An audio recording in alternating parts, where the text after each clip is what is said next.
வணக்கம் உறவுகளே. இது தமிழ் கவியில உறவுகளே. நான் முத்துக்குமரன். இந்த பகுதி கதை பகுதி. கடந்த நம்மளோட கதை பகுதியில் எழுத்தாளர் புஷ்பா தங்கத்துரை அவர்கள் எழுதியிருந்த காதல் அல்ல காதலி என்கிற அந்த ஒரு குறு நாவலினுடைய முதல் 4 அத்தியாயங்கள் பார்த்துருந்தோம். இது அதனுடைய தொடர்ச்சி. சரி, வாங்க கதைக்குள்ள போவோம். 5ஆம் அத்தியாயம். சசரீரி என வாயில் சங்கீதத்தை முனகிக் கொண்டு அந்த 40 வயது சுமார் நபர் அந்த சின்ன குறுகலான இடைவெளியில் நடந்து சென்றான். வரிசையாய் பல வாயில்கள் அந்த இடைவெளியில் இருந்தன. ஒவ்வொன்றினுள்ளும் ஒரே அறை குடும்பங்கள் முடங்கி கிடந்தன. கடைசி கதவை போய் டொக் டொக் என்று தட்டினான். யார் என்று பெண் குரல் கேட்டது. நான் தான் மதனா என்றான் அவன். உள்ளே திறக்கப்படும் சப்தம். அவன் நுழைந்து அறை கதவை சாத்தி தாழ்பால் போட்டான். அறையில் ஏதோ ஒரு சன்னல் வழியாக வெளிச்சம் விட்டிருக்க கீழே மட்டும் கிடந்த இருட்டில் அவன் சம்மணமிட்டு அமர்ந்தான். ஏதாவது தெரிஞ்சுதா என்றாள் மதனா. அவள் முகம் முழுதும் வீங்கி இருந்தது. விசாரிச்சிட்டேன். உங்க அக்கா உன்னை பத்தி கொஞ்சம் கூட கவலைப்படல. அந்த கட்டடத்தோட நீயும் போயிட்டதான் நினைச்சாங்க என்றான் அவன். மதனா எதுவும் பேசவில்லை. கர்ச்சிப்பை எடுத்து கண்களை துடைத்தாள். இல்ல, நான் சொல்றேன், என் வீட்டுக்கு போய் ஒரு வார்த்தை சொல்லிட்டு வந்துடுறேன் என்று கூறி அவனுக்கு முன்னால் தழைய உட்கார்ந்தாள். அவளது கலக்கத்தை அவன் பொருட்படுத்தியதாக தெரியவில்லை. என்னை தேடி யாராவது வந்தார்களா என்றான். யாரோ வந்தாங்க, நாகசாமி நாகசாமின்னு கூப்பிட்டாங்க என்றாள். ஒரு கணம் அந்த நபர் நெஞ்சில் கை வைத்தான். சுவாசம் இழுத்தது. யாரது என்றான் பதட்டத்துடன். சொல்றது முழுசையும் காதுல வாங்கிடுங்க. அவரு அடுத்த வீட்டுக்கு வந்திருக்கவர் போல இருக்கு என்றாள் அவள். என் பெயரை சொன்னான்னு சொன்னியே. இல்ல, பக்கத்து வீட்டுக்காரர் பேரும் நாகசாமி தான் போல இருக்கு என்றாள் அவள். அவனது கலக்கம் நொடியில் விலகியது. சடக்கென்று அவளை இழுத்தான்.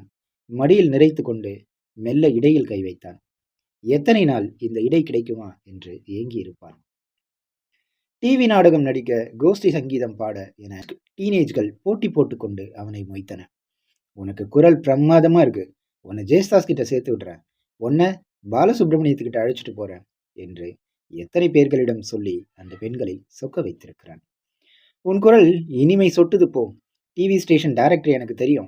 முதல்ல உன்னாங்க செய்தி வாசிப்பாளராக சேர்த்து விடுறேன் என்றெல்லாம் நாளையே காரியத்தை முடித்து விடுவது போல் எத்தனை பெண்களிடம் கூறியிருக்கிறான்.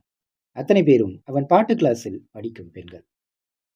அவர்களை புகழ்ந்து பேசுகிற வேகத்திலேயே அவர்கள் பின்பகுதிகளை செல்லமாக தட்டுவது, இடுப்பில் சதையை தொட்டு கிள்ளுவது, தோளில் தட்டி கையை குழைப்பது, கையை குலுக்குவது போல் பிடித்து இழுத்து உள்ளங்கையில் ஒரு விரலால் சுரண்டுவது என இப்படி எத்தனை லீலைகளை அவன் பண்ணியிருக்கிறான். ஒரு ஆசிரியர் என்கிற முறையில் அவனுக்கு கிடைத்த லைசன்ஸ்கள் இவை. இதில்தான் யாராவது வலையில் விழுவார்களா என்று காத்திருக்க, அடேயப்பா, நினைத்தால் கொத்து மீன்கள் விடுவது போல் தோன்றும். சிலவற்றை தற்காலிக உபயோகத்துக்கு கூட வைத்துக் கொண்டிருக்கிறான். ஆனால் நல்ல உடல் அமைப்போடு வசதியான குடும்பத்தைச் சேர்ந்த ஒன்றை என்றைக்காவது தட்டி கொண்டு விட வேண்டும் என்பது அவனது நீண்ட நாள் ஆசை. அதற்கு இலக்கான நபர்தான் இந்த மதனா என்று தெரிந்ததும் எத்தனை நாசுக்காக அவளுக்காக வலை வைத்து வைத்தான். இப்போது இதோ அந்த வசதி வீட்டு பெண் அவனுக்கு அடிமையாகி அவன் மடியில் கிடக்கிறார். இந்த பாரு, இப்ப நீ போனா நிச்சயம் அகப்படுவ, உன்னால நானும் அகப்படுவேன், அதெல்லாம் விற்று என்ன லவ் பண்றியா இல்லையா என்றான் சாந்திரான குரலில். கிட்டத்தட்ட 20 வயது வித்தியாசத்தில் அந்த பெண்ணே அவனை காதலிக்கிறேன் என்று சொல்ல வைத்ததே அவனது சாமர்த்தியம்தான். காதல் தெய்வீகமானது, அதற்கு ஏற்றத்தாழ்வு கிடையாது, வயது வித்தியாசம் கிடையாது, அது புனிதமானது, காலத்தால் மறையாதது, என்றென்றும் நிலைத்திருப்பது என்று அவன் கூறிக்கொண்டே வர, அந்த பெண் அதுவரை பார்த்த சினிமாக்களும் படித்த புத்தகங்களும் அதே வரிகளையே சொல்லி சொல்லி அவள் மனதில் தூபம் போட, இளம் குருத்து பெண்ணான அவள் மனம் கிறுக்காகி ஏன் அவனிடம் பணிய மாட்டாள்? அப்போது உங்க திட்டம்தான் என்ன என்றாள் அவள் சினுகிக் கொண்டு. நாளையே ஊட்டிக்கு போறோம் என்றான். போய் உல்லாசமா கொஞ்ச நாள் இருந்துட்டு வரலாம் என்றான். அந்த திட்டம் அவளுக்கு பிடித்திருந்தது. எங்கேயாவது கொஞ்ச நாள் போனால் கொஞ்சம் நன்றாகத்தான் இருக்கும் போல் இருந்தது. அடுத்த காட்சி. ஆச்சரியம் சார், யாருமே நாகசாமியை பார்க்கலன்னு சொல்றாங்க என்றான் லிங்க். சிங் தீவிரமாக ஒரு கடிதத்தில் ஈடுபட்டிருந்தான். அவன் முடித்ததும் கடிதத்தை தாழ்த்தி கொண்டு நிமிர்ந்து பார்த்தார். ஒருத்தரும் பார்க்கலையா? ஆமா sir, radio station, TV station, அக்கம் பக்கம், பாட்டு கிளாஸு எல்லாத்தையும் தேடியாச்சு. எத்தனை நாளா காணலை? அந்த கட்டடம் விழறதுக்கு 2 நாள் முன்னாடி கூட பார்த்துருக்காங்க சார். சிங் மெல்ல நெற்றியை அழுத்தினார். ஆள் எப்படிப்பட்டவன் விசாரிச்சியா என்றார். ஆமாம் சார், எல்லோரும் ஒரே மனசா சொல்றாங்க, ஆள் நல்லவன்னு என்றான். ஃப்ளாட்ல தனியா தானே இருந்திருக்கான்? ஆமாம் சார். யாராவது அவனோட பழகுவாங்களா? அந்த மார்கபந்து சமீப காலத்துல அடிக்கடி வந்ததா சொன்னாங்க சார். மார்கபந்து யாரு? கொஞ்சம் மறந்து போச்சு. ஓ! கனிங்ஹாம் ஹோட்டல் கேட்டரிங் சூப்பர்வைசர். ஓ! அவரும் தனியா தானே இருந்தாரு? ஆமாம், 3வது தளத்துல. சரி, இப்ப நாகசாமிக்கு என்ன செஞ்சிருக்க? Railway station, bus stand, airport எல்லா இடத்திற்கும் தகவல் கொடுத்திருக்கேன் சார். ரைட். வேற ஏதாவது துப்பு கிடைக்கிறதா பாரு. பார்க்குறேன் சார். அப்புறம் அந்த காதலன கண்டுபிடிச்சுட்டேன் சார் என்றான் லிங்க். சிங்குக்கு வக்கென்று கோபம் வந்தது. அடக்கிக் கொண்டான். அந்த பெண் நித்யாவிடம் இவன் தீவிரம் காட்டுகிறான். காட்டட்டும். இளம் வயது, கொஞ்சம் மயக்கம் இருக்கத்தானே செய்யும். சரி, யார் அது என்றார். அவன் திருப்திக்காகவே அந்த கேள்வியை கேட்டான். வசந்த்னு பேர் சார். பேங்க்ல கிளார்க்கா ஒர்க் பண்றான். ஓ, கண்டுபிடிச்சிட்டியா? குட். அதுல இப்ப என்ன தெரிஞ்சது உனக்கு என்றார். ஒன்றும் இல்லை சார் என்றான். அடுத்த காட்சி. நாகசாமி எழுந்து காலையில் 4 மணிக்கே வெளியே போய்விட்டான். 6 மணிக்கு கதவை தட்டினான். கதவை திறந்த மதனாவுக்கு ஆச்சரியம். இதென்ன ஆள் மாறிவிட்டார். மேலும் கீழும் கண்களை பிதுக்கிக் கொண்டு பார்த்தாள். எல்லாம் காரியமாத்தான், முதல்ல கதவை மூடு என்றான். மதனா கலக்கத்துடன் அவனை பார்த்தாள். நாகசாமியின் தலை பாதி போய்விட்டது. அந்த மீசையையும் எடுத்திருந்தான். மேலே ஜிப்பா போன இடம் தெரியவில்லை. அதனிடத்தில் ஒரு டிஷர்ட் ஒன்று படிந்திருந்தது. வா வா, உடனே எல்லாத்தையும் எடுத்து பேக் பண்ணு, கோவை எக்ஸ்பிரஸ் பிடிக்கிறோம் என்றான். பேக் செய்ய என்ன இருக்கு? அதிகம் எதுவும் இல்லை என்றான். ஒரு சின்ன கைப்பெட்டியுடன் புறப்பட்டார்கள். ஆட்டோவில் ஏறி ரயில் நிலையம் அடைந்தார்கள். ரயிலில் அவசரமாக ஏறி உட்கார்ந்தாள் மதனா. அவனும் அவசரமாக ஏறி உட்கார்ந்தான். அவன் ஒரே பார்வையாக பிளாட்பாரத்திற்கு எதிர்ப்புறம் பார்த்திருந்தான். ஜன்னல்கள் பக்கம் திரும்பவே இல்லை. ரயில் புறப்பட்ட பிறகுதான் அவன் திரும்பினான். மதனா என்றான் மெதுவாக. என்றாள் அவளும் மெல்லியதாக. இனிமே கவலைப்படாத, நாம இனிமே பிரமாதமா வாழ போறோம் என்றான். அவள் கண்கள் லேசாக சிலும்பியது. அப்படியா என்றாள். ஆமாம், நீ என்னவோ நினைச்சிட்டல, இனிமே பாரு என்றான். பிரயாணத்தில் அவன் அடிக்கடி எழுந்து போய் கொண்டிருந்தான். ஒன்றிரண்டு தடவை அவளும் எழுந்து நடைபாதை பக்கம் வந்து அவன் எங்கே போகிறான் என்பதை கவனித்திருக்கிறாள். ஏன் டாய்லெட்டுக்கு அடிக்கடி போனான்? சமயத்தில் கதவை திறந்து வெளியே பார்த்தவாறே ஏன் அவன் நின்றான் என்றெல்லாம் யோசித்தவாறு நின்றிருந்தான். அடுத்த அத்தியாயம். மலை ரயில் மாலையில் ஊட்டியை அடைந்தது. மதனாவும் நாகசாமியும் இறங்கினார்கள். கவின் ஹோட்டலில் ரூம் எடுத்திருந்தான். ஊட்டியை மதனா முதல் முறை பார்க்கிறாள். இரவில் ஒரே குளிர். காலையில் எழுந்ததும் டிஃபன் வரவழைத்து சாப்பிட்டார்கள். ஏங்க, அந்த கட்டடம் இடிஞ்சு விழுந்துட்டதாமே என்றாள் அவள். அவன் முகத்தில் ஒரு சுளிப்பு ஓடியது. உனக்கு எப்படி தெரியும் என்றான். ரயில்ல ஒரு அம்மா பேப்பர் வச்சுட்டு இருந்தாங்களே. ஓ, அதை படிச்சியா? ஆமாம், உங்களை கூட தேடுறதா போட்டிருக்கு என்றாள். மீண்டும் அவன் முகத்தில் ஒரு சுளிப்பு. அவனிடம், ஏதேனும் உளராத. ஆமாங்க, உங்களையும் வேற யாரையும் போலீஸ் தேடுறாங்க. ஏன் தேடணும் என்றாள் அவள். தெரியல, செத்து போனதா நினைக்கட்டுமே, எல்லாரும் செத்தாச்சு இல்லையா என்றான் அவன். பல பேர் அந்த நேரத்துல வெளியே போயிருந்தாங்களாமே என்றாள் அவள். இந்த பாரு, நானே பேப்பரை பார்த்தாச்சு. கட்டடம் விழுந்தப்ப நான் உள்ளே இருந்தனா அல்லது வெளியே போயிருந்தனான்னு பாக்குறாங்க. எதுக்கு அப்படி செய்யறாங்க என்றாள் அவள். எதுக்கும் ஒரு கணக்கு வேணும்ல. இன்னும் ஏதாவது பிரேதம் எங்கேயாவது இருக்குமான்னு தேடி பார்ப்பாங்க. அதுக்காக பார்த்துப்பாங்க என்றான். ஆமா, நீங்க ஏன் திடீர்னு வேஷத்தை மாத்திட்டீங்க என்றாள் அவள். நாகசாமி ஒரு கடுமை பார்வையை வீசினான். மதனாவின் பார்வை அஞ்சிக்கொண்டு பின்வாங்கியது. ஏது என்று ராகமாக இழுத்தான். நீ என்ன போலீஸ்காரனா, என்ன விசாரிக்கிற என்றான். உள்ளே அறை முழுதும் சூடு ஏறிவிட்டது. அவள் பார்வை நடுங்கியது. சிறிது நேரம் நிசப்தம். இதெல்லாம் ஏன் உனக்கு கவலை மதனா, நான் தான் இருக்கேனே என்று சட்டென்று அவளை இழுத்தான். இடுப்புக்கு மேல் அவளை தன் மீது சாய்த்து கொண்டான். மீதி பாதி உடலை அப்படியே தூக்கி சோபாவில் நீட்டி வைத்தான். பைத்தியம், இதுலதான் என்கிட்ட ஏமாந்தது என்று நினைத்தான். அவள் உடம்பை வீணை பிடிப்பது போல் பிடித்திருந்தான். உண்மையில் அது அவள் குற்றமல்ல. அவளது தேக அமைப்பில் பெற்றோர் வழிவந்த ஜீன்கள் செய்த துரோகம் அது. சராசரி பெண்களை விட அவளுக்கு அந்த பிஹெச்டி உணர்வுகளை அள்ளி கொடுத்திருந்தன. லேசாக அவள் உடம்பு தொடப்பட்டாலும் போதும், இந்த உணர்வுகள் பெட்ரோலை போல் குபீர் பற்றலாக பற்றி கொண்டன. இந்த சப்ஜெக்டில் ஒரு பிஹெச்டி பண்ணியது போல் எல்லாம் அறிந்து வைத்திருந்தான் நாகசாமி. இந்த ஒரு பலவீனத்தில் மட்டும் அவள் அவனிடம் வெட்டிப்பாம்பு. இல்லாவிட்டால் இந்த 20 வயது பெண் பைத்தியமாக 40 வயது ஆசாமியோடு அவ்வளவு தூரம் வீட்டை விட்டு உறவுகளை விட்டு ஓடி வந்திருப்பாளா? அவளை இந்த இன்ப லயங்களில் மெய்மறக்க வைத்துவிட்டு அவன் எழுந்து வெளியே வந்தான். அறைக்கு வெளியே வந்ததும் திருக்கு திருக்கு ஒவ்வொரு நொடிக்கும் அவனுக்கு பயம் பற்றி இருந்தது. உண்மையில் அவனும் பேப்பரை பார்த்திருந்தான். அந்த கட்டிட இடிசலோடு இறந்து விட்டான் என்று போலீஸ் அவனை நம்பவில்லை. சிறிது நேரம் அறையை பார்த்து நின்றான். பிறகு அவசரமாக புறப்பட்டான். அடுத்த காட்சி. நாகசாமியின் காலடிகள் மறையும் வரை மதனா காத்திருந்தாள். பிறகு மெல்ல எழுந்து கதவை தாழ்பால் போட்டாள். அங்குமிங்கும் கண்களை சுழற்றினாள். மேசை மீது பார்வை லயித்தது.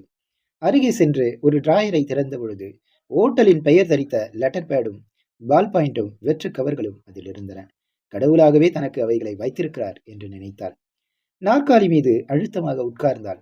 டியர் நளினா, இதை போன்று ஒரு கடிதம் வரும் என்று நீ கனவிலும் எதிர்பார்த்திருக்க மாட்டாய். உன் பேச்சை நான் கேட்கவில்லை. நீ ஏதோ பொறாமையில் சொல்லுகிறாய் என்று நினைத்தேன். அவன் என்னை டிவி நிலையங்களில் கொண்டு போய் பலரிடம் அறிமுகப்படுத்திய போது அகமகிழ்ந்து போய்விட்டேன். ஒரு விதத்தில் சின்ன ஸ்டாராகவாவது மாற முடியும் என்று எண்ணினேன். அதன் வேகத்தில்தான் அவன் பின்னால் ஒரு அடிமை பிராணியைப் போல சுற்ற ஆரம்பித்து விட்டேன். இதில் நான் எல்லாவற்றையும் இழந்தாகிவிட்டது. இப்போது உயிரையும் இழப்பேனோ என்ற ஒரு பயம், சந்தேகம் வந்திருக்கிறது. அதனால்தான் இந்த கடிதத்தை உனக்கு எழுதுகிறேன். என்னை ஊட்டிக்கு அழைத்து வந்திருக்கிறான்.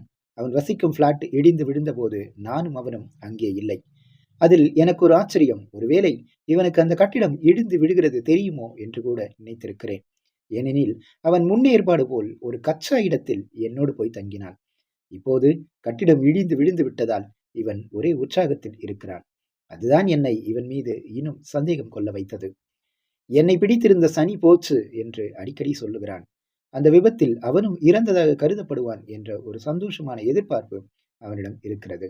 அவனும் இறந்தான் என்று அறியப்பட வேண்டும் என்ற எண்ணம் அவனுக்கு அதிகமாகவே இருக்கிறது. என்னை இப்போது ஊட்டியில் இந்த ஓட்டலில் தங்க வைத்திருக்கிறான். அடுத்து அவன் திட்டம்தான் என்னவென்று தெரியாது. அவன் சொற்பேச்சை நம்பி என் நெக்லஸை நான் போட்டுக்கொண்டு இங்கே வந்து விட்டேன். எனக்கு அவன் மீது நம்பிக்கை குறைந்து வருகிறது. அவனிடமிருந்து கழன்று சீக்கிரம் வந்து விடுவேன். இப்படிக்கு உன் அன்புள்ள மதனா என்று கடிதத்தை அவருக்குள் போட்டு மூடினார். ஸ்டாம்பு வேண்டுமே. எழுந்தால் அது வேண்டாம். போஸ்ட் ஆபீஸில் டியூ போட்டால் போடட்டும். டியூ முத்திரை குத்தினால் நிச்சயமாக நளினா கையில் போய் சேரும். கதவை திறந்து வெளியே பார்த்தாள். எச்சரிக்கையோடு வெளியே ஓட்டல் முகப்பில் உள்ள தபால் பெட்டிக்கு வந்தாள். கடிதத்தை போட்டுவிட்டு அவசரமாக திரும்பினாள். ஒரு கணம் யோசித்தாள். மனதில் ஒரே படபடப்பு. இப்போதே இந்த இடத்தை விட்டு தப்பித்து போனால் என்ன என்று நினைத்தாள். முடியுமா? எங்கே போக, எப்படி போக? 2 வழிகள்.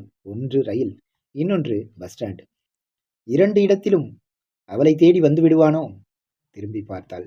ஓட்டலையும் அறையையும் பார்க்கும்போதே பகீர் என்றது. மனசு கேட்கவே இல்லை.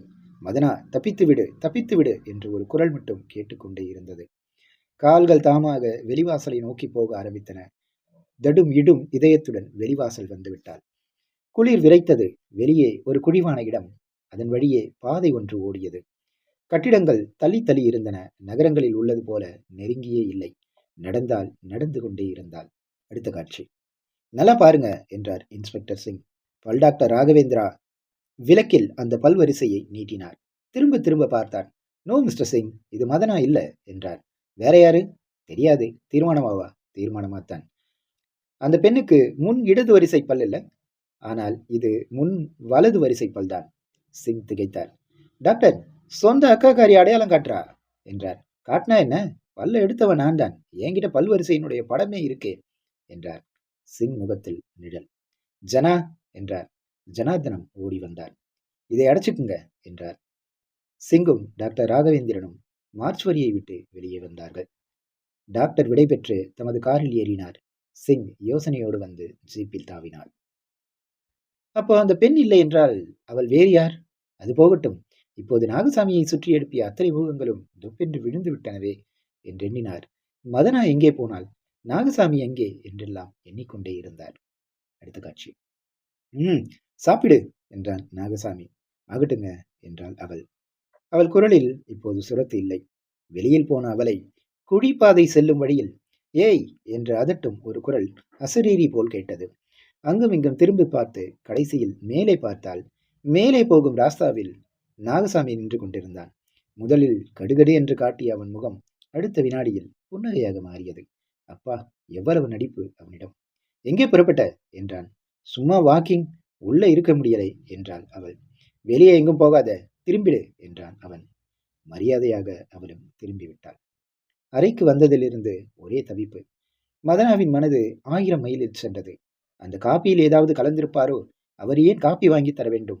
ரொம்ப அக்கறையாக அவரிடம் கொடுக்கிறாரே, மயக்க மருந்து அல்லது விஷம் ஏதாவது இதில் கலந்திருப்பாரோ என்றெல்லாம் எண்ணிக்கொண்டிருந்தாள். ம், சாப்பிடு சொல்றேன்ல என்றான் நாகசாமி கோபமாக. அவள் மேசை நோக்கி வந்தாள். படக் படக்கென்று மனம் எகிரியது. நாற்காலியில் உட்கார டெலிபோன் மணி அப்போது அடித்தது. அவன் எடுக்க எழுந்து போனான். போனை நோக்கி அவன் போக அந்த கணத்தில் அவள் நினைத்தது போல் அந்த இரு டம்ளர்களையும் மாற்றி வைத்தாள். நிமிர்ந்த பொழுது நெற்றி வியர்த்தது. நல்ல வேளை அவன் கவனிக்கவில்லை. போன் பக்கத்தில் போய் முதுகை காட்டி நின்றான். தயக்கமாக ஹலோ என்றான். மதனா அவனை விரைப்பாக கவனித்தாள். வினாடிகள் பயங்கர மெதுவில் ஓடின. ரூம் நம்பர் 33 மேடம், இது 43 இல்ல, சாரி என்றான். போன் வைத்தபோது அவன் முகத்தில் வந்த நிம்மதிக்கு எல்லையே இல்லை. மகிழ்ச்சியை ஒரு காலை வெயில் போல் அடித்துக்கொண்டு மேசை முன்னால் வந்து உட்கார்ந்தான். குடி, நானும் குடிக்கிறேனே என்றான். அவள் குடிக்க அவனும் குடித்தான். வா வெளியே போகலாம் என்றான். அடுத்து புறப்பட்டார்கள். அவள் அடிக்கடி அவனை பார்த்தாள். ஏதாவது நடக்குமா என்றெல்லாம் நினைத்து கொண்டே பயத்தில் வந்தாள். வெளியே வந்தார்கள். மூடு பனி ஒரு திரை போல கிடந்தது. ஓட்டலின் முகப்பை தாண்டி உலகம் மறைந்து விட்டது. அவளது தற்போதைய கவலையையும் தாண்டி ஒரு மகிழ்ச்சி வந்து உட்கார்ந்து கொண்டது. ஊட்டியை இப்போதுதான் முதலில் பார்க்கிறாள். பனிக்குள் நுழைந்தார்கள். அத்தனையும் சில்லென்று இருந்தது. தலைப்பை இழுத்து போர்த்தினாள். தனி ரோட்டில் நடந்தார்கள். நேரம் ஏற ஏற பனி தூர்ந்து கொண்டே இருந்தது. அங்கங்கு காட்சிகள் டெக்னிக்கலராக வந்தன. மூச்சை நிறுத்தின. கண்களை விரித்து பார்த்தாள். அரை மணி போவதற்குள் எலும்பு குருத்துக்குள் குளிர் ஒடுகிவிட்டது. இந்தாங்க திரும்பலாமா என்றாள். இன்னும் கொஞ்ச தூரம்தான், அங்க வந்து பாரு, அசந்து போவ என்றான். நடந்தார்கள். ரோடு நின்று ஒற்றையடி பாதைகள் கிளை பிரிந்தன. இதென்ன, அத்தனை மரங்களும் ஓங்கி உயர்ந்து ஆகாயத்தை மறைத்து கூடு கட்டி இருந்தனவே. திடீரென்று அந்தி நேரத்துக்குள் வந்தது போல் இருந்தது அவளுக்கு. செழிப்பின் அபரிமிதத்தை பார்ப்பதில் மனம் திக்காடியது. சீக்கிரத்தில் இடது பக்கம் திரும்பி 20 அடியில் வந்து நிற்க பூலோகமே 1000 அடிகள் கீழே போயிருந்தது. ஆமாம், ஒரு பரந்த பள்ளத்தாக்கு கீழே விரிந்து கிடந்தது. அவர்கள் மேலே விளிம்பில் வந்து நிற்க செங்குத்தான சரிவு ஒன்று கீழே விருட்டென்று அதல பாதாளத்தை நோக்கி இறங்கி இருந்தது. விளிம்பு அருகில் அவள் வந்து நின்றாள். ஆச்சரியத்தில் விரிந்த அவளது வாய் அடுத்த கணம் அச்சத்தில் விரிந்தது. அவள் படக்கென்று திரும்பி ஓட முயன்றாள். ஆனால் அவளது முதுகின் சோழியை அவன் இறுக்கமாக பற்றியிருந்தான்.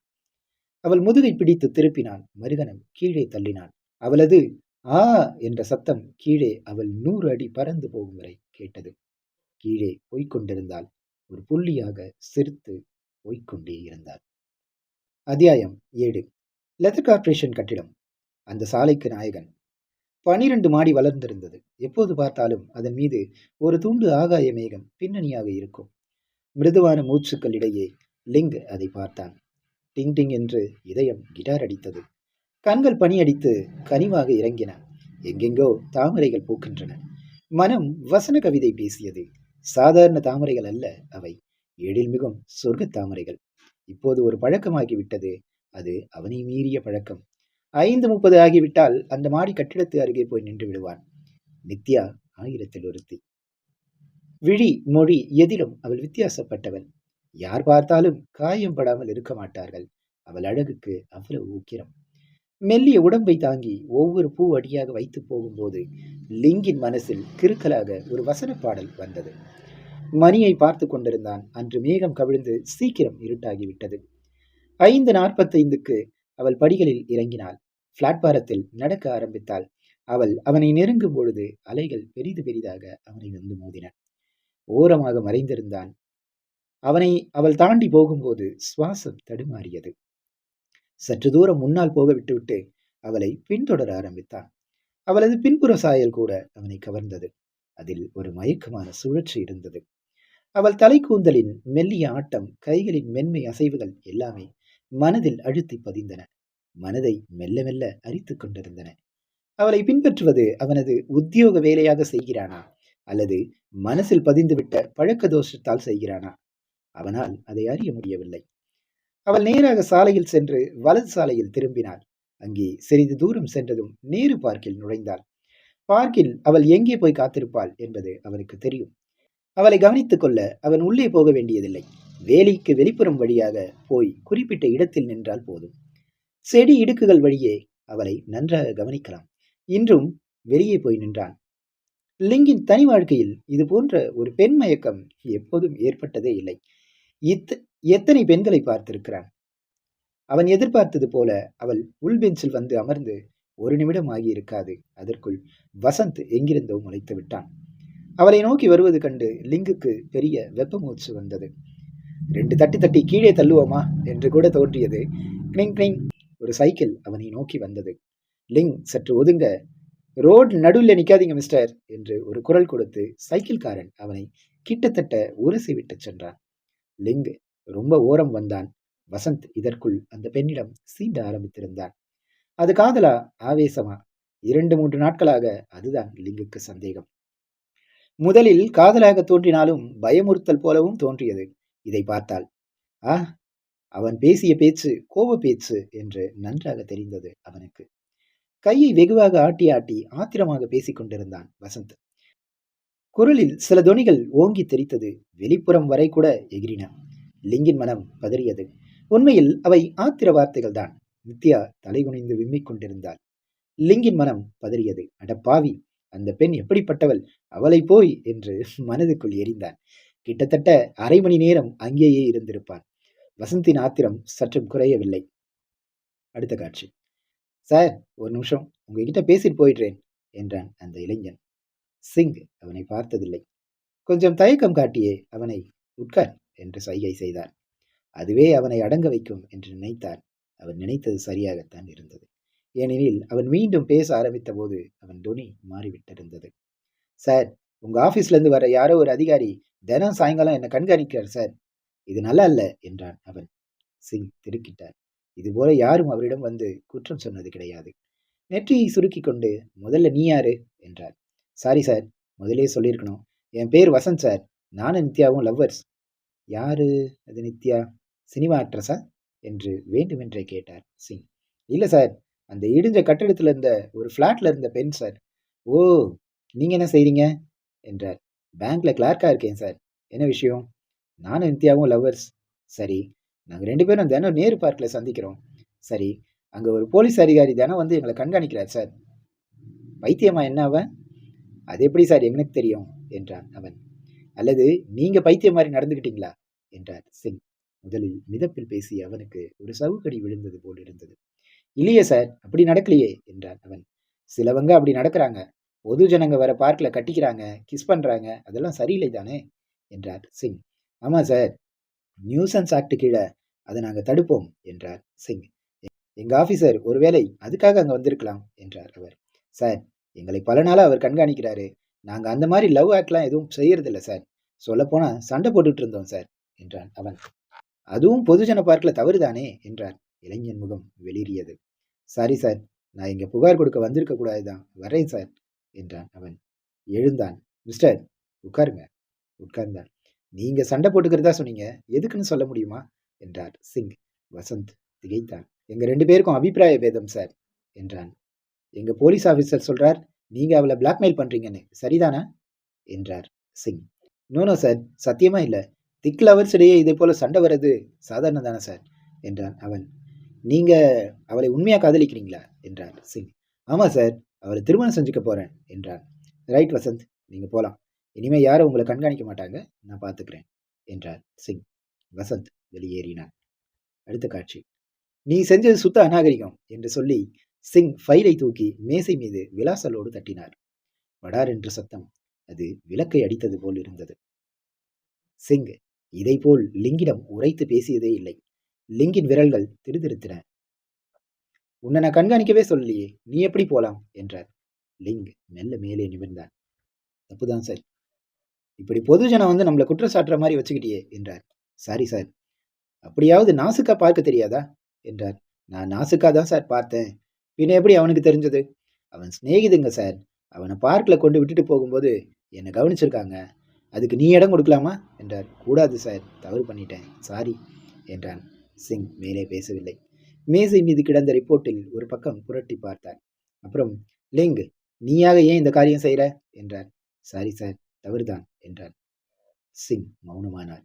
லிங் சிறிது நின்றான். பிறகு அடுத்த மேசையை நோக்கி சென்றான். நிமிடங்கள் ஓடின. லிங்க் என்றார் சிங். குரலில் கொஞ்சம் நைச்சியம் தெரிந்தது. லிங்குக்கு அந்த குரல் கேட்டு ஆறுதலாக இருந்தது. எஸ் சார் என்று வந்தான். அந்த மாதிரி ஏன் செஞ்ச என்று சற்றே அலாதியாக கேட்டார் சிங். அவர் முகம் நிமிரவில்லை. லிங்குக்கு கொஞ்சம் உயிர் வந்தது. சார், சில காரியங்க என் போக்குப்படி செய்வேன் சார். அது சில சமயம் பலன் கொடுத்துருக்கு. அதனால தானே இங்கேயும். சிங் பேசவில்லை. அவன் பேசியது அவருக்கு சரியாகத்தான் தோன்றியிருக்கும். இப்போ சார், அந்த வசந்த் அந்த பெண்ணை ரொம்ப மிரட்டி இருக்கான் சார். அது அழுகையா அழுகுது.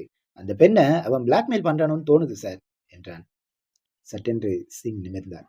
அதே பிளாக்மெயில் வார்த்தையைத்தான் அவரும் சற்று முன் உபயோகித்திருந்தார்.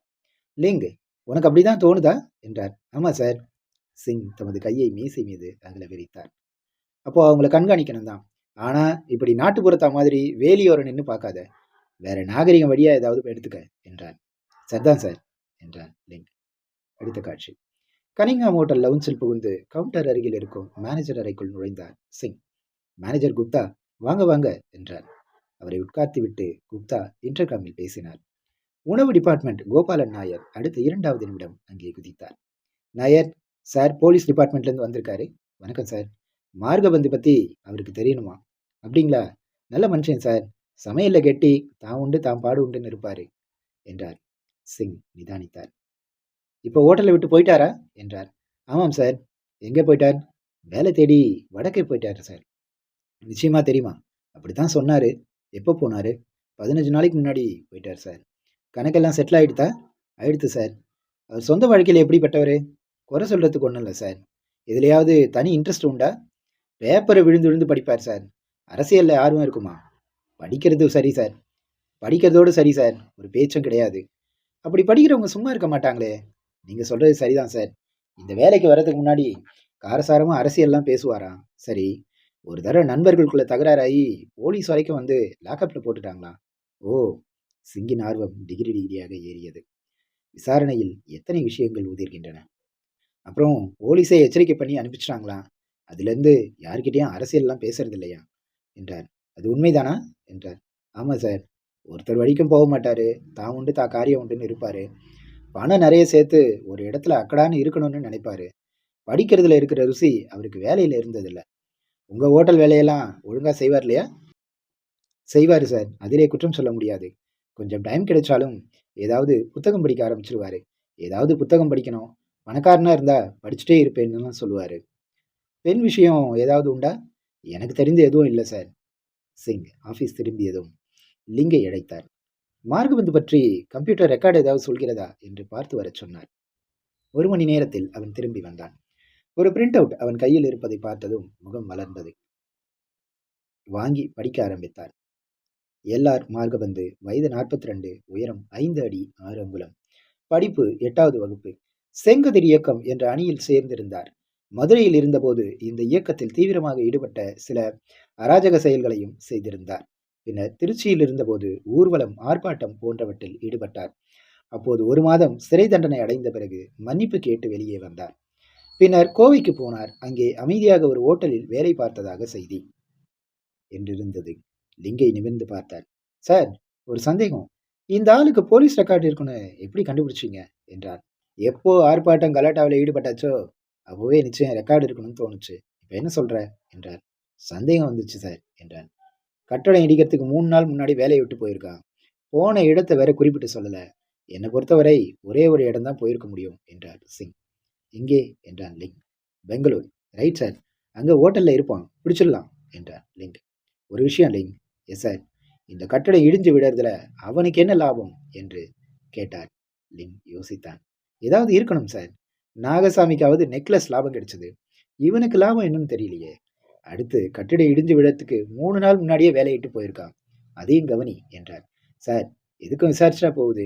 ஒரு விஷயம் தெரியுது. கட்டடம் இடிஞ்ச போது இவன் அதுக்குள்ள இல்லை. இருந்திருந்தா சடலம் கிடைச்சிருக்கும். ரைட், விசாரி என்றார் லிங். சிங்குக்கு பெரிய கோபம் வசந்த் மீது. சிங்கிடம் ரிப்போர்ட் செய்து அவனுக்கு டோஸ் வாங்கி கொடுத்து விட்டான் அல்லவா? இந்த வசந்த் ஏன் நித்யாவை மிரட்டுகிறான்? ஏதாவது விஷயம் இருக்குமோ? பல நாட்கள் ரகசியமாக நேரு பார்க்கில் போய் வந்தான்.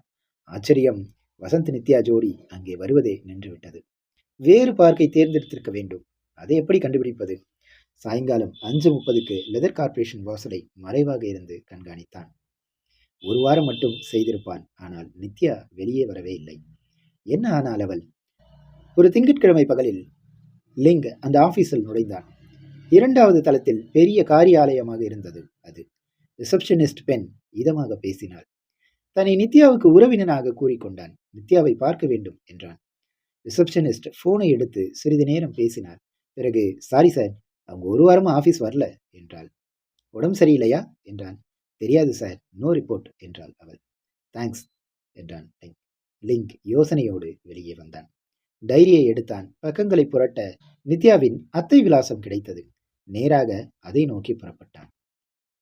அடுத்த காட்சி. லிங்கின் இளமனம் அந்த மாடிப்படியில் ஏறும்போது படபடத்தது. அவனது மனதின் ராணி அங்கே வாழ்கிறாள் என்று எண்ணினான். இந்த படிகளிலேதானே அவள் தினம் ஏறி இறங்குவாள். இவை புனிதம் பெற்றவை. உண்மையில் ஒவ்வொரு படியிலும் அவன் நிதானித்து நிதானித்து ஏறினான். மனம் அவ்வப்போது வசன கவிதைகளை சொல்லி மகிழ்ச்சி அடைந்து கொண்டிருந்தது. யாராவது அவனை அப்போது பார்த்தால் பைத்தியக்காரனோ என்று கூட நினைத்திருப்பார்கள். அவனுக்கே தனது செய்கை அப்படித்தான் தோன்றியது. ஏன் இந்த பெண்ணிடம் இவ்வளவு மயக்கம் எனக்கு என்றெல்லாம் சிந்தித்துக் கொண்டிருந்தான். மேலே வாசல் நிலை வந்தது. அருகே மணி அடிக்கும் முன்னே அதை கூட அவன் உணர்ச்சி பெருக்காக பார்த்தான். இதில் எத்தனை முறை அவளது புனித விரல்கள் அழுந்திருக்கும். ஒரு பெருமூச்சு விட்டான். கடைசியில் மணியை அழுத்தினான். உள்ளே சில துணுக்கு மணிகளை அது உதிர்த்தது. காலடிகள். பிறகு கதவு திறக்கப்பட்டது. ஏமாற்றம். யார் இது என்று நினைத்தான். நீங்க யாரு என்றால் அந்த நடுத்தர வயது பெண்மணி. நான் போலீஸ் இலாக்கா என்றான். வாங்க வாங்க என்றாள். உள்ளே கொண்டு போய் சோபாவில் உட்கார்த்தினாள். ஜன்னல்கள் மென்மையான வெளிச்சம் சொரிந்தன. இந்த அறையில் அவள் உலாவி இருப்பாள் என்றெல்லாம் கூட எண்ணினான். மேடம், இந்த வீட்டில் தானே நித்யா இருக்காங்க என்றான்.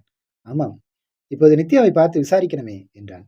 ஒரு வாரமா அவள் இந்த வீட்டில் இல்லை என்றாள் அத்தை. இல்லையா? எங்கே போனாள்? என்கிட்ட எதுவும் சொல்லலை சார். ஆஃபீஸ்ல இருந்து ஃபோன் செஞ்சா இதை போல என் சிநேகிதியோட வெளியூர் போறேன், திரும்பி வந்த பிறகு ஆஃபீஸ் வரேன்னு சொல்லிடுங்க என்றாள். ஓ, அப்படி போறது வழக்கமா என்றான். வழக்கமே கிடையாது சார். நான் கூட கேட்டேன், இப்படி மாற்று புடவை கூட எடுக்காம போறியேன்னு, அவசரம்னு சொன்னா என்றாள். அப்புறம் செய்தி ஏதாவது வந்துச்சா என்றான். எதுவும் வரலை சார், எனக்கு கவலையா இருக்கு என்றாள். இதுவரையும் செய்தி தெரியாது சார். ஆஃபீஸ்ல இருந்து 2-3 வாட்டி கேட்டுட்டாங்க. அவளுக்கு சிநேகிதி யாரு? அது யாருன்னு தெரியலை. ஆனா சிநேகிதன் ஒருத்தன் உண்டு சார். யாரது? வசந்த்னு ஒருத்தன்.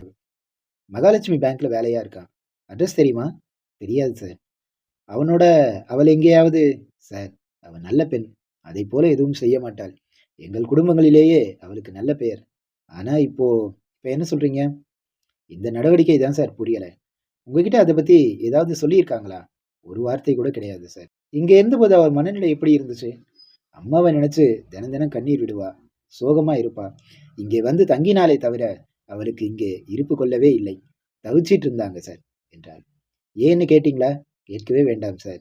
அவள் நிலையிலே யாரும் அப்படித்தானே இருப்பாங்க என்றார். அந்த வசந்த் யாரு? நல்ல பையனா என்றான். பார்க்க நல்லா இருக்கான், வசதியான குடும்பம்னு தெரியுது. இங்க வந்திருக்கானா? ஒரு வாட்டி அழைச்சிட்டு வந்தா சார். சரி மேடம், நித்யாவுக்கு வேற உறவுக்காரங்க யாராவது உண்டா என்றால். சொல்லும்படி யாரும் கிடையாது சார். சுற்றி சுற்றி நான் மட்டும்தான் என்றாள். சரி, அவளை பத்தி தகவல் தெரிஞ்சா எங்களுக்கு சொல்லுங்க என்றார். லிங் ஒரு கார்டை எடுத்து அவள் கையில் கொடுத்தான். நீங்க ஏன் அவளை பத்தி விசாரிக்கிறீங்க என்றாள் அத்தை. அந்த கட்டடம் இடிஞ்சது சம்பந்தமா விசாரணை நடத்துறோம். அதுல இவங்க கிட்டேயும் பேச வேண்டியது என்றான். அந்த கட்டடம் இடிய போறது அவளுக்கு முன்பே தெரியும்னு சொன்னா சார் என்றாள் அத்தை. எழுவதற்கு இருந்த லிங் அப்படியே உட்கார்ந்தாள். அவளுக்கு எப்படி தெரியும் என்றான். நானும் கேட்டேன், ஏதோ ஊகம் வந்ததா சொன்னான். அவளுக்கு ஜோசியம் ஏதாவது தெரியுமா? லேசாக சிரித்தாள் அத்தை. அப்படி இல்லை சார், அவளுக்கு அது எப்படி தெரிஞ்சதோ. அதுவும் பாருங்க, தன்னை காப்பாத்தினவ தன் அம்மாவை காப்பாற்ற முடியாம போச்சு என்றாள் அத்தை. அடுத்த காட்சி. இன்ஸ்பெக்டர் சிங் அந்த கடிதத்தை வாசித்து பார்த்தார். அவர் புருவம் சுருங்கியது. 2ஆம் முறையும் படித்தார். எதிரே இருந்த பெண்ணை நோக்கி, உன் பேர் என்னம்மா என்றார். நளினா சார். உனக்குத்தான் இந்த லெட்டர் வந்திருக்கு இல்லையா? ஆமாம் சார். மதனா உன்னோட உயிர் தோழி? ஆமா சார். சரி, இங்க இருக்கும்போது நாகசாமியோட பரீட்சை இருக்கிறத சொல்லியிருக்காளா? ஜாடையா சொல்லியிருக்கா சார். சரி, இவ்வளவு வயசான ஒரு பாட்டுக்காரர்கிட்ட இந்த பெண் எப்படி மயங்கினா? தலையெழுத்து சார். ஒரு பின்னணியும் உண்டு சார். என்ன? அவங்க அக்காவோடு தான் அவ இருந்தா. அக்கா அவளை சரியா கவனிக்கிறதில்லை சார். ஓ, அன்பு இல்லாம போச்சா? ஆமா சார். தவிர அக்கா புருஷன் சர்மனையுடைய ஆசாமி. அவன் வேற இந்த பொண்ணுக்கு லவ் லெட்டர் கொடுத்துக்கிட்டே இருந்திருக்கான். என் சொல்படி நட, இல்லாட்டி இல்லாதது பொல்லாதுன்னு சொல்லி உன் அக்காவை கொண்டு வீட்டை விட்டு விரட்ட சொல்வேன்னு பயமுறுத்தி இருக்கான். ஓ, வீட்டு பின்னணி சரியில்லாம போச்சு. ஆமாம் சார். Right madam. இந்த லெட்டரை கொண்டு வந்து கொடுத்ததுக்கு ரொம்ப நன்றி. உங்களை ஊட்டிக்கு அவசரமா கூப்பிட்டா துணையோடு வர முடியும் தானே? என் தோழிக்கு உதவணும்னா கண்டிப்பா வருவேன் சார். ரெடியா இருங்க, நான் சொல்றேன். Right sir. ஆனா தயவு செஞ்சு அவங்க அக்காவுக்கு இந்த செய்தி போக வேண்டாம் சார். நிச்சயம் போகாது. அவள் போன பிறகு சிங் வெகு நேரம் யோசித்து விட்டு உட்கார்ந்தார். பிறகு லிங்க் என்றார். லிங் உள்ளே ஓடினான். 8வது அத்தியாயம். இந்த போட்டோவை பாருங்க என்றான் லிங். ஓட்டல் சிப்பந்தி அதை பார்த்தார். பிறகு நினைவை தட்டினார். கையில் படத்தை இப்படியும் அப்படியும் வெளிச்சம் பிடித்தார். ஆமா, நினைவுக்கு வருது சார். ரூம் நம்பர் 33க்கு வந்திருந்தாங்க ஒரு அப்பாவும் பொண்ணும் என்றார் சிப்பந்தி. அப்பா இல்ல, பாட்டு டீச்சர் என்றான். சிப்பந்தி திகைத்தார். தலையை க்ளோஸா வெட்டிக்கிட்டு என்று இழுத்தார். இல்ல, பாகவதர் மாதிரி அடர்த்தியா இருக்கும். மீசை உண்டுல்ல? கிடையாது. அப்போ அவர் இல்லை சார் என்றார் சிப்பந்தி. லிங் யோசித்தான். அவன் அருகில் நளினாவும் அவள் அண்ணன் உமாகாந்தும் நின்றார்கள். அவர்களுக்கே இந்த பதில் திகைப்பாக இருந்தது. சில கணங்கள் தான். லிங் யோசனையிலிருந்து உடனே மீண்டான். நளினாவின் கையில் இருந்த போட்டோவை வாங்கினான். இந்தாங்க பெரியவரே, இந்த பெண் தான் அன்னைக்கு வந்தது, அது நிச்சயம் தானே? ஆமா சார், நான் தான் ராத்திரி அந்த ரூமுக்கு சப்ளை செஞ்சது. இவளோட வந்த ஆண் பிள்ளை தான் நாங்க சொல்ற அடையாளத்துல இல்ல, சரிதானே? ஆமாம் சார். பரவாயில்ல. மறுநாள் காலையில நீங்க தான் காஃபி சப்ளை செஞ்சீங்களா? இல்ல சார், அந்த ஆளே வந்து வாங்கிட்டு போயிட்டாரு. ஓஹோ, லிங் யோசித்தான். சரி, அப்புறம் நீங்க எப்போ அந்த அறைக்கு போனீங்க? டிஃபன் வேணுமான்னு கேட்க போனேங்க. அப்போ கதவு பூட்டி இருந்துச்சு. காலையில சிலவங்க ஊட்டியில வாக் போவாங்க. அப்புறம் வரலான்னு திரும்பி வந்துட்டேன். சரி. அப்புறம் 1 மணி நேரம் கழிச்சு சுமார் 9, 9:15க்கு திரும்பி போனேன். அவர் இருந்தாரா? இருந்தாரு. அந்த பெண் இல்ல. டிஃபன் வேணுமான்னு கேட்டேன். இட்லி, வடை, காஃபி ஆர்டர் கொடுத்தார். நான் கதவை தாண்டி போயிருக்க மாட்டேன். சர்வர்னு கூப்பிட்டார். திரும்பினேன். அவளுக்கும் வேணும் இன்னொரு செட்டு எல்லாமே கொண்டு வாங்கன்னு சொன்னார் என்றார் அவர். ஓ, பெரிய ஆளா இருக்கான் என்றான் லிங். அப்புறம் என்னாச்சு? டிஃபன் கொடுத்துட்டு வந்துட்டேன் சார். என் முறை முடிஞ்சு போச்சு. இனிமே வீட்டுக்கு போய் சாப்பிட்டு தான் நான் வரணும். கிளம்பி போயிட்டேன். அப்புறம் சாப்பிட்டு விட்டு திரும்ப ஹோட்டலுக்கு வந்துட்டு இருந்தேன். அந்த ஆசாமி மட்டுமே கையில பெட்டியை தூக்கிட்டு போயிட்டு இருந்தாரு. நாங்க நேருக்கு நேர் பார்த்துக்கிட்டோம். கிளம்பியாச்சு போல என்றேன். ஆமாம் என்று சொல்லி பைக்குள்ளே கையை விட்டு ஒரு 50 ரூபாயை எடுத்து கொடுத்தார். இனாம் எனக்கு. அவங்கள எங்கன்னு கேட்டேன். முன்னால போயிட்டாங்கன்னு சொன்னாரு. நான் உத்தரவு வாங்கிட்டு வந்தேன். மனசுல நெருடித்து, பொண்ணு முன்னாடி போறதா சொல்றானே, இது நேர் ரோடு தானே, அவள் முன்னாடி போயிருந்தா கூட நம்ம எதிரே வந்திருக்கணுமேன்னு நினைச்சேன். ஒரு வாட்டி ரோட்டை திரும்பி பார்த்துருவோம்னு திரும்பினேன். அவள் முன்னாடி போனா இங்கிருந்தே தெரியும்னு நினைச்சு நான் திரும்பி பார்த்தேன். அதே நேரம் அவன் என்னை திரும்பி பார்த்தான். எனக்கு கஷ்டமா போச்சு. லிங் குறுக்கிட்டான். அந்த பெண் தெரிஞ்சாளா என்றான். இல்ல சார். நேரே ஒரே ரோடு தான். அந்த கடைசி வரைக்கும் யாருமே தெரியலை என்றான். குட், நல்லா கவனிச்சிங்கள? வேற ஏதாவது விஷயம் உண்டா? ஒரு சின்ன சமாச்சாரம் உண்டு சார் என்றான். சொல்லுங்க. நான் எப்பாவது பேப்பர் படிப்பேன். 2 நாள் தாண்டி கோவை முரசு படிச்சேன். அதுல கோரப்பள்ளம் என்கிற இடத்துக்கு பக்கத்துல ஒரு பெண் பிரேதம் உருக்குலைஞ்சு கிடைக்கிறதா போட்டிருந்துச்சு. ஒருவேளை இந்த பெண் அந்த பெண்ணா இருக்குமோன்னு எனக்கு ஒரு ஊகம் சார். லிங் குறுக்கிட்டான். அப்போ அந்த பெண்ணை அவன் கொன்னுட்டான்னு தோணுதா? வெறும் ஊகம்தான் சார் என்றான். அடுத்த காட்சி. ஊட்டி சீசன் முடிந்து கொண்டிருந்த நேரம் அது. ஊட்டி காலியாகி கொண்டிருந்தது. லிங் மேலும் ஒரு நாள் ஏதாவது துப்பு கிடைக்குமா என்று அலைந்தான். பலரை சந்தித்து விசாரணை நடத்தினான். எதுவும் பெயரவில்லை. 2ஆம் நாள் ஊட்டி வரைபடம் வாங்கி வந்தான். கோரப்பள்ளம் எங்கே இருக்கிறது என்று குறித்து அதன் மேல் மட்டங்களில் ஊட்டி மேல் பகுதி எங்கே இருக்கிறது என்பதை கவனித்தான். பிறகு கையில் பைனாகுலர்ஸை எடுத்துக்கொண்டு சுற்ற ஆரம்பித்தான். மறுநாள் மலையை விட்டு கீழே இறங்கி கோரப்பள்ளம் போலீஸ் நிலையத்திற்கு போய் சேர்ந்தான். அந்த நிலையத்தார் பிரேதத்தின் போட்டோவை எடுத்து வைத்திருந்தார்கள். அதிகம் உருக்குலைந்திருந்ததால் அதை அடையாளம் கண்டுபிடிக்க முடியவில்லை. நல்ல வேளையாக சடலத்தோடு கிடந்த சாரியை எடுத்து வைத்திருந்தார்கள். அதை கொணர்ந்ததுதான் தாமதம். நளினா அங்கேயே அழ ஆரம்பித்து விட்டார். குட் லிங், இதுவரை செஞ்சதே அபூர்வம். இப்போதான் உண்மையிலேயே சிக்கல் அதிகமா இருக்கு என்றார் லிங். ஏதாவது புது செய்தி கிடைச்சிருக்கா சார் என்றான் லிங். முதல்ல அந்த வசந்த் வேலை செய்யற பேங்க்ல போய் பார்த்தேன். அவன் வேலையை ராஜினாமா பண்ணிட்டு போயிட்டான். ஐயோ என்று நிமிர்ந்தான் லிங். உண்மையிலேயே சார், எனக்கு அவன் மேல ரொம்ப சந்தேகம் சார். அவனை அரெஸ்ட் பண்ணியிருந்தா கூட தேவலை. அந்த பொண்ணுகிட்ட நீ என்னை கல்யாணம் பண்ணி காட்டி விடமாட்டேன்னு கத்தனான் சார் அவன் என்றான். சிங் சட்டென்று ஒரு விசேட பார்வை அவன் மீது பதித்தார். இந்தாலிங், இந்த மிரட்டல் வார்த்தையை நீ என்கிட்ட சொல்லலையே என்றார். சொல்லியிருப்பேன் சார், நீங்கள் அதை விரும்ப மாட்டீங்களோன்னு நினைச்சேன் என்றான். அப்படி ஒரு இம்ப்ரெஷனை நான் உனக்கு கொடுத்திருந்தேன்னா அது ஏன் தப்பு தான் என்றார். சரியா பிளாக்மெயில் பண்ணான் சார் என்றார் லிங். சிங் எழுந்தார். வழக்கம்போல் யோசனையின் வெப்பத்தோடு உலவ ஆரம்பித்தார். 2 யுகமான நிமிடங்கள் சென்றன. லிங், ஒரு விஷயத்த கவனிச்சியா? ஊரை விட்டு 3 செட்டு ஆளுங்க வெளியே போயிருக்காங்க. யோசித்தான். இந்த மார்கபந்து நம்பர் 1, நாகசாமியும் மதனாவும் நம்பர் 2, வசந்தும் நித்யாவும் நம்பர் 3 என்று அடுக்கினார் லிங். பிறகு உலாத்தி கொண்டே, இந்த 3 பேருக்கு மட்டும் கட்டிடம் இடிஞ்சு விழுப்புற விஷயம் தெரிஞ்சிருக்கு, அதனாலதான் போயிருக்காங்க என்றார்.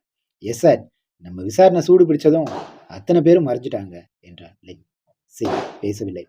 ஏன் சார், பேங்க்ல விசாரிச்சிங்களே, வசந்த் ஏன் வேலையை விட்டு போனான் என்றான் லிங்.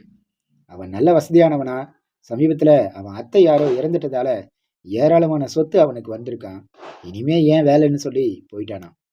லிங் கண்ணை மூடி திறந்தான். சார், அவ்வளவு வசதி வந்தாச்சுன்னா அவன் ஏன் சாதாரண நடுத்தர வர்க்கத்தை நித்யாவை மணக்க முயற்சி செய்யலாம் என்றான். அவள் நல்ல அழகிதானே என்றார் சிங். ஆமா சார், அவனுக்கு இதை விட நல்ல அழகி கிடைச்சிடுமே உயர்மட்டத்திலிருந்து என்றான் லிங்.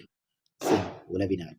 இதுல வேடிக்கை, இந்த 3 செட்டு நபர்களுக்கும் ஒருத்தருக்கு ஒருத்தர் எந்த முகாந்திரமும் கிடையாது. ஒரே தொடர்பு, அந்த கட்டடத்தோடு வந்திருக்கிற தொடர்பு தான் என்றார் சிங். சார், வசந்த் எங்க இருக்காருன்னு கேட்டீங்களா என்றான் லிங். கேட்டாச்சு, வீட்டு அட்ரஸ் சொன்னாங்க, அங்கிருந்து அவன் காலி பண்ணியும் போயாச்சு. சார், நாம அப்போதே வசந்தை அரெஸ்ட் பண்ணியிருக்கோம் சார் என்றான் லிங். சிங் மென்மையாக சிரித்தார். லிங், இப்படித்தான் எத்தனையோ சமயங்கள் நடக்கும், கவலைப்படாத, எங்க ஓடிட போறாங்க, பிடிச்சிடலாம். மார்கபந்தி ஏதோ ஹைதராபாத் ஹோட்டல்ல இருக்கிறதா கேள்விப்பட்டோம்ல, அதை உறுதிப்படுத்திக்கிட்டு அந்த ஊர் போலீஸுக்கு ஃபோன் பண்ணு, அவனை அரெஸ்ட் பண்ணி கஸ்டடியில் வைக்க சொல்லு என்றார். லிங் எழுந்தான். ஃபோன் அறைக்கு சென்றான். பேச ஆரம்பித்தான். அரை மணி நேரம் கழித்து திரும்பி வந்தான். சார், மார்கபந்து 1 வாரமா ஹோட்டலுக்கு வரலையாம் சார், எங்கே போனானே தெரியலையாம் என்றார் லிங். அடுத்த காட்சி. இரவு 7 மணிக்கு அந்த ஆபீஸ் விளக்கு எரிந்து கொண்டிருந்தது. ஆபீஸை சுற்றி சற்று பெரிதான ஒரு காம்பவுண்ட். அதில் பாதி மங்களாக விளக்குகள் எரிந்து கொண்டிருந்தாலும் ஒரு மூலையில் மட்டும் பிரகாச விளக்குகள் ஜொலித்துக் கொண்டிருந்தன. சிங் அங்கே உட்கார்ந்து கொண்டிருந்தார். இரவு 9 மணி இருக்கும்.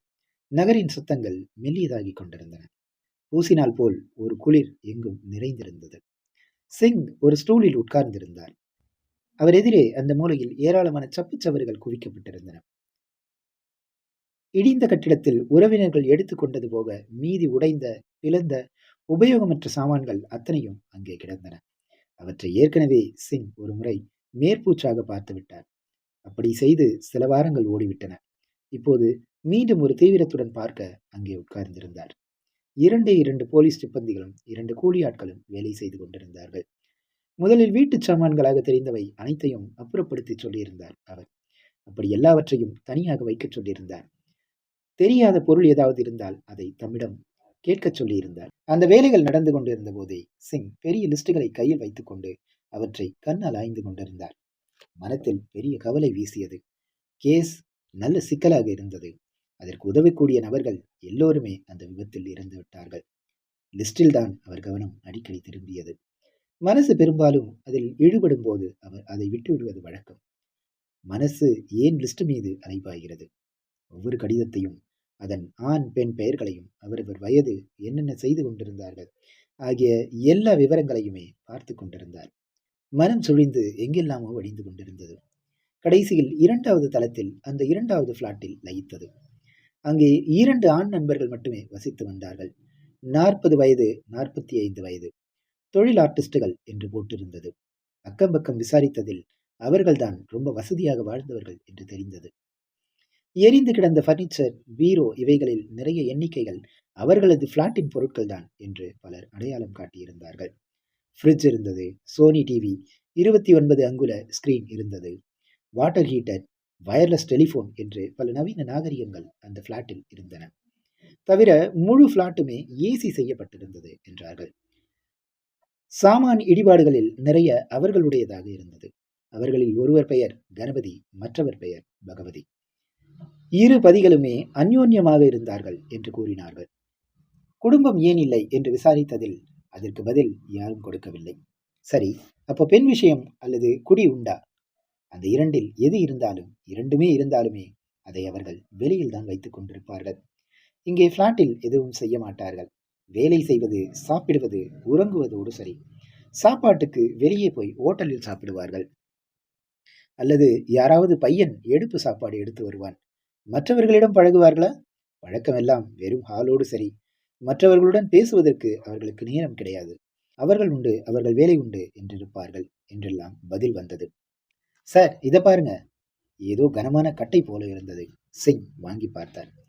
3 அங்குலத்திற்கு 4 அங்குலம் நீண்ட சதுர கட்டைகள் அவை. ஓரங்களில் சிறு ஆணி அடித்த குழிகள். ஒருவேளை ஏதாவது பிளக்குகளாக இருக்கலாம். இங்கே இருக்கட்டும் என்று சொல்லி தம் பக்கத்தில் அதை போட்டுக் கொண்டார். பிறகு மீண்டும் லிஸ்டில் கண்ணோட்டமிட்டார். அந்த சின்ன பெண் நினைவுக்கு வந்தாள். பாவம், இப்போது யார் பொறுப்பில் இருக்கிறாளோ? ஸ்கூட்டர் வரும் சத்தம் திடீரென்று கேட்டது. லிங் தான் வந்து கொண்டிருந்தான். விசாரணைக்கு அவனை அனுப்பியிருந்தார். காம்பவுண்ட் ஓரம் வாகனத்தை நிறுத்தி சிங்கை நோக்கி சற்று அவசரமாக வந்தான். அருகில் காலடி வந்ததும் அவன் நிமிர்ந்தார். Good evening sir. உட்காருங்களிங். சிப்பந்தி ஸ்டூலை கொண்டு போட அமர்ந்தான். வா, இப்படி தள்ளி உட்காரலாம் என்று லிங் சொல்ல இருவரும் தள்ளி போனார்கள். சார், நீங்க சொன்னது விசாரிச்சிட்டேன். சரி, வசந்துக்கும் அந்த கட்டிடத்துக்கும் எப்படி தொடர்பு வந்ததுன்னு கேட்டீங்க. நல்ல வேலையா பேங்க் ஊழியர் ஒருவரே அதே தெருவில் இருந்தார் சொன்னார். சிங் நிமிர்ந்தார். பேங்க்ல ஏதோ சாவனீர் போட்டாங்களா? அதுக்கு வசந்த் தான் பொறுப்பா இருந்தானா? வசந்துக்கு எப்போதுமே ஹை டேஸ்ட் உண்டா? நல்ல லே அவுட் பண்ணி பத்திரிக்கைங்க தீபாவளி மலர் போடுற மாதிரி சாவனீர் கொண்டு வர விரும்பினானா? அதுக்காக அந்த கணபதி பகவதி கிட்ட வந்தானா? அதுல இருந்து தான் தொடர்பு ஆரம்பிச்சதாம். ஓ, இப்போ புரியுது என்றார் சிங். சாவனீர் பிரசரிக்கிற வேலைக்காக 3 மாசம் அடிக்கடி வந்தானா?